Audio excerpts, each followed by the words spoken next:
super happy for that young man, Brian Mendoza. Again, just kind of coming out of nowhere, and that is the underdog story. And I mean, he laid it down. It couldn't have been no better. I do want to kind of we'll go all the way back, but last thing, I think maybe should we just cover the fight, Brian? Well, I'll say this, Shawn. A lot of people call it a massive upset. I actually didn't see it that way. Yeah. I actually remember doing a video about it on my channel and saying I'm putting Sebastian Fundora on upset alert. Yeah.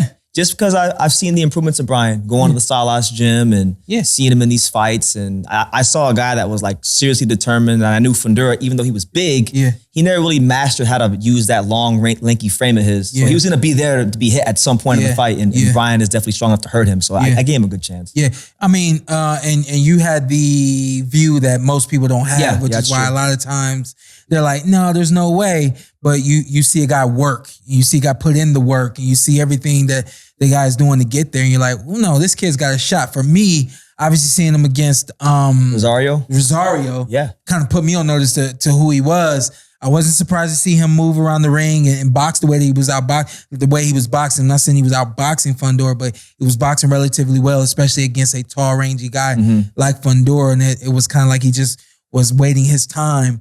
And as Silas said, eventually they said, hey, we're gonna put some more pop on these shots, some more power on these shots. And the best thing that could have happened did. I thought that this was a fight that he could win, but again, you take a look at the bulk of work that Sebastian has put in. And this was not a fight that was fitting for him to stop. This was not that fight that he's supposed to hit that brick wall. It's Charlo is supposed to be the brick wall. You know what I mean? And then this was supposed to be the fight to give people the impression that he could bust through the brick wall. Well, that's why you got to win the fight in front of you. You never overlook an opponent. No, I'm not saying it. Well, I'm just saying like you have to actually go in there and do your job. You can't. You gotta make sure you can't get to Charlo if you don't beat Brian Mendoza. I mean, it's hard when people are talking and if they're not feeding you the right things about this 22-2 guy, then or 21-2 guy, then you don't really know how to prepare for a 21-2 guy. The only thing you're knowing is he's got 2 losses and he's just gonna come in here and follow the script. You know what happens when he doesn't follow the script.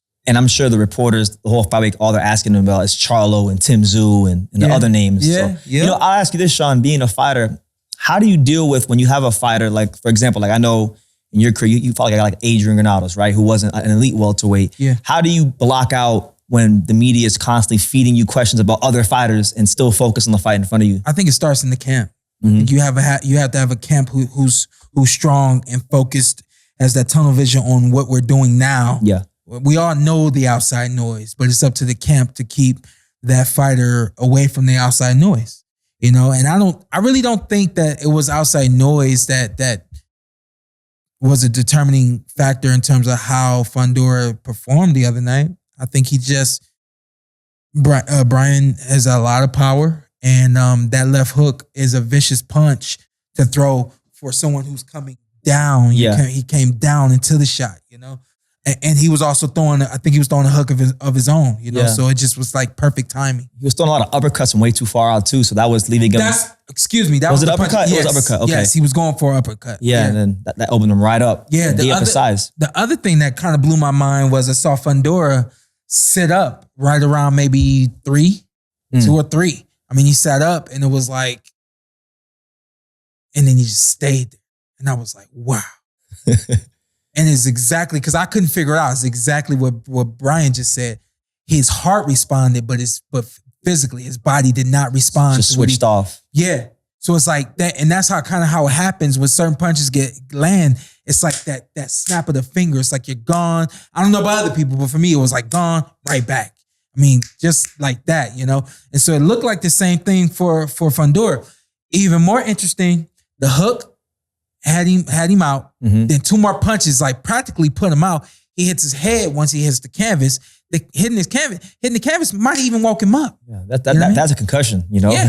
So that might even woke him up at that point, So I was just like, wow, like he's ready to get up, but he's not getting up, And so, I mean, if anything, that's just a testament to what can happen to you in one night, if you're on the wrong side of the right punch.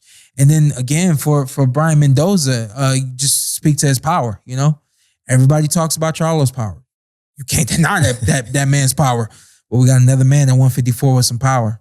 You know what I mean? And he's still hungry. He's not complacent as he was saying. And he's still hungry. My man said, "I'm a gym rat. Couldn't wait to leave." I've seen it. So yeah, he's always there. He's never not at Salas. Yeah, and a lot of times, man, that's why I always say it's like it's hard to beat love. You know, so you can have all the skills in the world, but if you don't have that determination derives from love. You know what I mean? If you don't love what you're doing, the guy that loves it and is willing to give that extra bit and training and that extra bit and film study and nutrition and all those kinds of things, you may have the attributes to beat this guy, but if that guy has the determination, aka the love, it's all going to add up. It's going to add up. Yep.